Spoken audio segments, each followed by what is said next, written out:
దర్యాప్తు అనేది పోలీసుల బాధ్యత. ప్రైవేట్ డిటెక్టివ్లు కూడా ఉంటారు. ప్రైవేట్ డిటెక్టివ్లు పోలీసులకి కాకుండా అంటే పర్సనల్గా మనం అడిగి పెట్టుకుంటాం.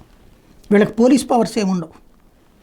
పోలీసుల దగ్గర కూడా అయ్యా నేను ప్రైవేట్ డిటెక్టివ్ని కొంచెం ఈ సమాచారం ఏమైనా ఇస్తారా అని అడగడం మాత్రమే ఉంటుంది. అంతే తప్పించి వేరేది ఉండదు. వీళ్ళకి మళ్ళీ అపరాధ పరిశోధకులు కాదు వాళ్ళు. అట్లాగే సెక్యూరిటీ అనేది పోలీస్ డిపార్ట్మెంట్ది కాకుండా మనం పెట్టుకోవచ్చు పక్కన నలుగురిని. కానీ బౌన్సర్ అనేటటువంటి వాళ్ళకి వేరే వాళ్ళని కొట్టే హక్కు ఎవరు ఇచ్చారు?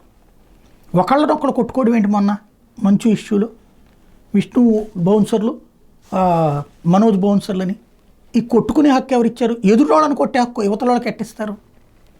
సరే మన నాయకుడిని మనం కాపాడుకోవాలి, లేదు మనం ఒక హీరోకి బౌన్సర్గా ఉన్నాం, లేకపోతే ఒక నాయకుడికి బౌన్సర్గా ఉన్నాం, ఆయన మీద పడకుండా అడ్డుకున్నారంటే ఒక అర్థం ఉంది.